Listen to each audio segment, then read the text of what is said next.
दो पैसे की सिद्धि। एक समय की बात है, रामकृष्ण परमहंस के पास एक कथित योगी पहुंचा। वह उनसे ईर्ष्या भाव रखता था। उसने रामकृष्ण परमहंस से पूछा कि क्या तुम्हारे पास कोई चमत्कार है या फिर तुम यूं ही खुद को परमहंस कहलाते हो। रामकृष्ण ने कहा कि नहीं भाई, भला मेरे पास कोई चमत्कार क्यों होने लगा, मैं तो एक साधारण व्यक्ति हूँ। योगी बोला, परमहंस हो तो फिर पानी पर चलकर दिखाओ।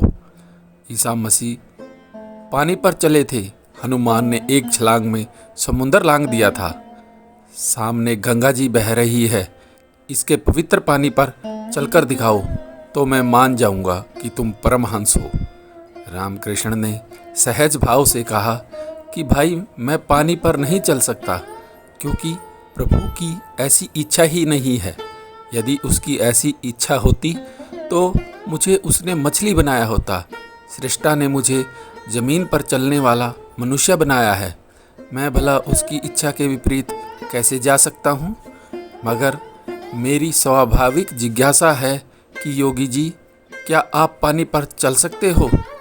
योगी ने तमतमाकर कहा, 18 साल हिमालय की कंदराओं में घोर तपस्या की, तब कहीं जाकर यह शक्ति प्राप्त हुई है कि आज मैं गंगा की सतह पर चल सकता हूँ, ठीक इस पार से उस पार तक। यह शक्ति यूं ही हाथ नहीं लग जाती। यदि तुम में यह दिव्य शक्ति नहीं है, चमत्कार नहीं है, तो फिर स्वयं को परमहंस क्यों कहलाते हो। परमहंस तो केवल चमत्कारी पुरुष ही हो सकते हैं।